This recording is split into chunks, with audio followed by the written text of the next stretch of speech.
Existem.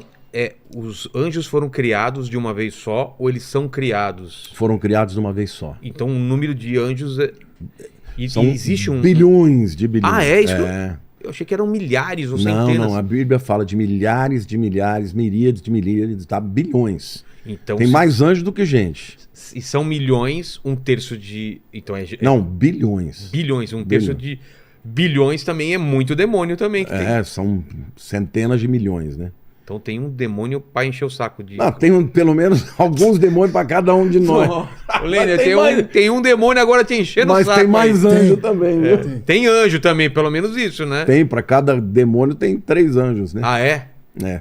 Se foi um terço que caiu, 2 terços. Verdade, verdade. Então pra cada um tem 2, na verdade. E uma coisa que eu nunca entendi direito é assim, aquela hierarquia dos anjos, ela tá em forma decrescente de poder ou não necessariamente? Porque um querubim tá abaixo de arcanjo, não é? O arcanjo não, lá a hierarquia que nós temos clara é lá em Efésios capítulo 6. O maior deles é principados.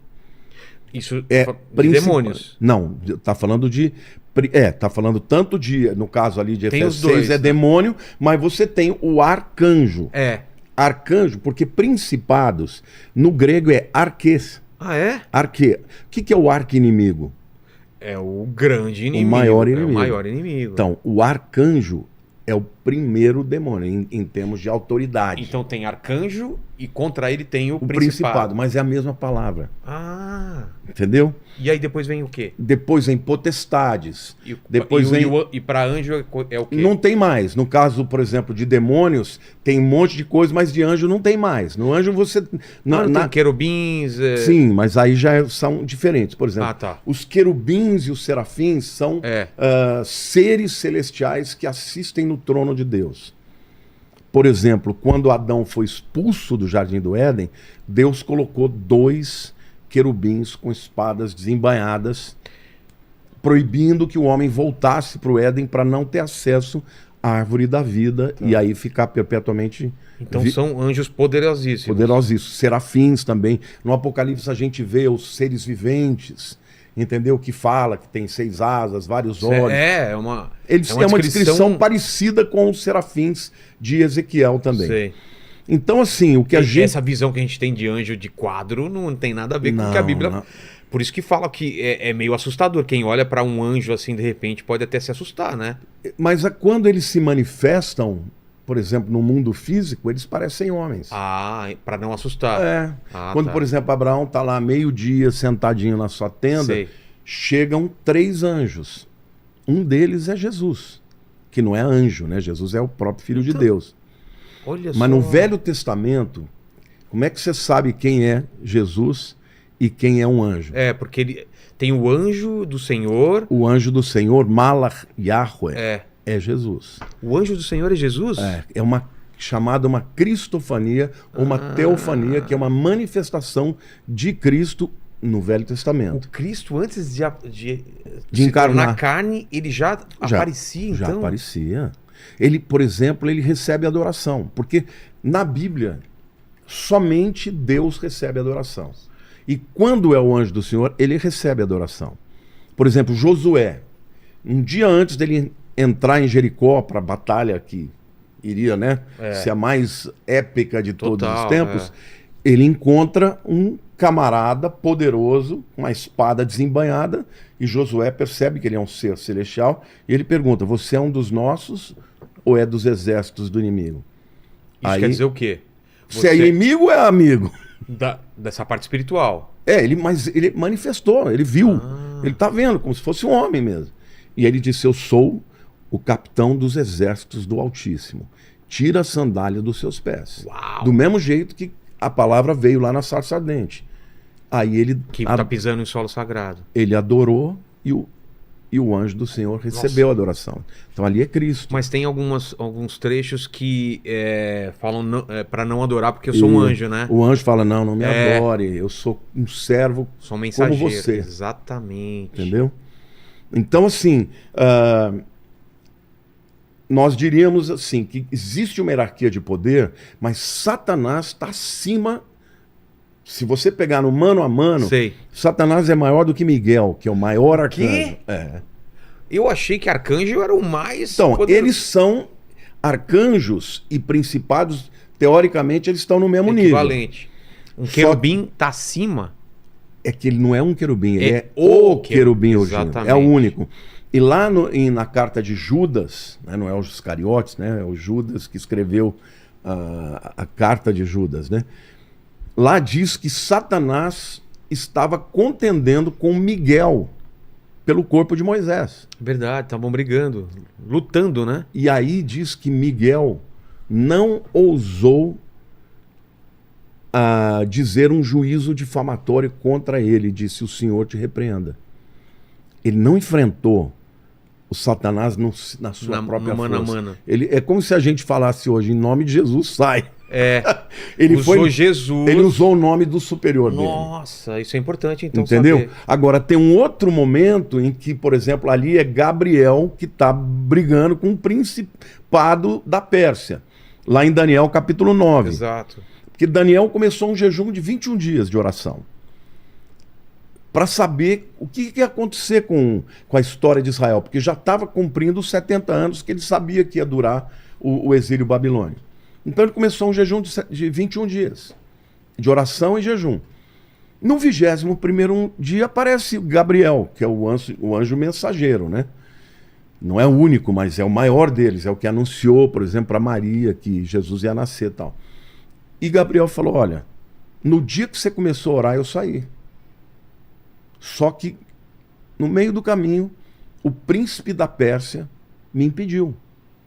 Não é o príncipe humano, porque é outra guerra, né? No mundo espiritual. Outra guerra. Aí ele disse: mas eu clamei a Miguel, o arcanjo, e ele veio me ajudar. E aí então eu vim. Mas isso é interessante, né, pastor? Porque estamos falando de... Existe todo um reinado, uma hierarquia no mundo espiritual que reflete aqui. O rei da Pérsia, ou seja, ele tem um domínio espiritual numa região, correto? Sim, você tem um principado em cada país. Até hoje em dia. Até hoje. Tipo, na América do Sul, no Brasil. No Brasil você tem um principado. Que meio são os poderes, que domina é organizadíssimo. Satanás, ele no seu império, ele não tirou, vamos dizer assim, a hierarquia que existia no mundo espiritual que Deus criou. Então existem impérios demoníacos para cuidar de cada país ou região. Sim, assim como áreas específicas, né? Por exemplo, se principados ele tem controle sobre, por exemplo, uma determinada nação, você tem potestades que atuam em áreas específicas. Por exemplo, mídia. Eles são principados do ar. Eu não tenho dúvida. Por que hoje televisão, mídia, internet é uma coisa tão tremenda? Ô Vilela, eu não sei se você vai acreditar, porque é uma coisa assim que é uma experiência que eu tenho. Tá. Toda vez que eu vou fazer uma live em que eu vou falar do anticristo, toda vez, alguma coisa acontece na internet. E vai dar problema aqui hoje, então. Não. Mas já deu uns problemas aqui quando a gente tá falando de inferno, umas coisas. Apagou a luz aqui. Foi.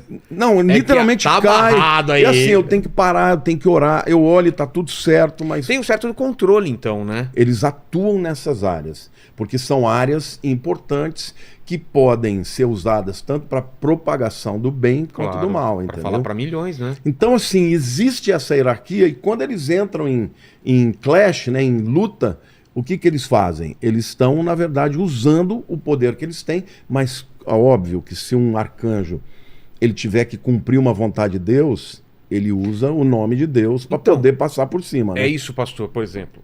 Vamos colocar como se fosse uma grande guerra espiritual que está acontecendo, porque é isso que eu acredito que está acontecendo.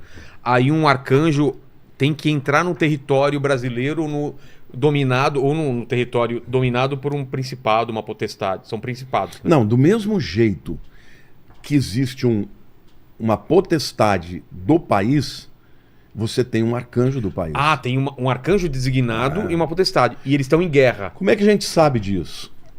Porque a Bíblia chama Miguel do arcanjo que luta pelo povo de Israel. Então ele... O arcanjo Miguel, para mim, ele é o principal de todos. Hoje é vamos dizer, o general dos exércitos do Altíssimo. Mas ele tem uma atuação mais específica com o povo de Israel. Entendi. Eu acredito que tenha, por conta disso, outros arcanjos que lutem em outras dimensões. Porque a gente sabe que tem o principado, se falou que tem principado da Pérsia, por que não pode ter no Brasil, ou nos Estados Unidos, ou não, entendeu? Então dá pra Deus, inferir. o do Brasil aí, ele tá... Precisamos de reforços aí, né? Tá uma guerra maluca aí, né? Não, no final dos tempos, a luta vai ser cada vez pior. Porque parece que o mal tá crescendo, não tá? Parece... Ou é só uma impressão? Não. Sempre teve mal e só porque a gente tá vivendo agora dá a impressão que o mal é maior? Não, Jesus disse, né, que o mal se multiplicaria. A iniquidade, por se multiplicar a iniquidade, o amor de muitos esfriará. Então, vai piorar. Então, vai aumentar o mal. A gente vê também um esfriamento, né? Pessoas que não têm uma vida espiritual, que têm uma vida muito material. Aqueles que tinham começam a deixar de ter, né? Entendi. É o esfriamento. O que é o esfriamento? Da fé, do amor. Acho que o esfriamento é pior do que o ódio, do que o mal, né? Porque a pessoa não tá nem aqui nem ali, ela simplesmente não liga, né? Ela simplesmente vive uma vida à parte, né? É o que Jesus fala, né? Na igreja de Laodiceia, de você é morno, né? Eu vomitarei, como que é? Porque você não é nem frio nem quente. Era melhor que fosse frio ou quente. Por causa disso, eu estou para te vomitar da minha boca. O morno é a pior coisa, né? Porque... Pior, né? Porque ele não é nem frio nem quente. Ele não é nem crente e nem ímpio. Ele não é nem ateu. Ou seja, para Deus, aos olhos de Deus, é pior uma pessoa que diz que é, mas não é, do que o cara que diz que não, sou ateu mesmo. Exatamente. Entendeu? Então esse é o tempo. Agora, isso é resultado do quê? De uma batalha espiritual.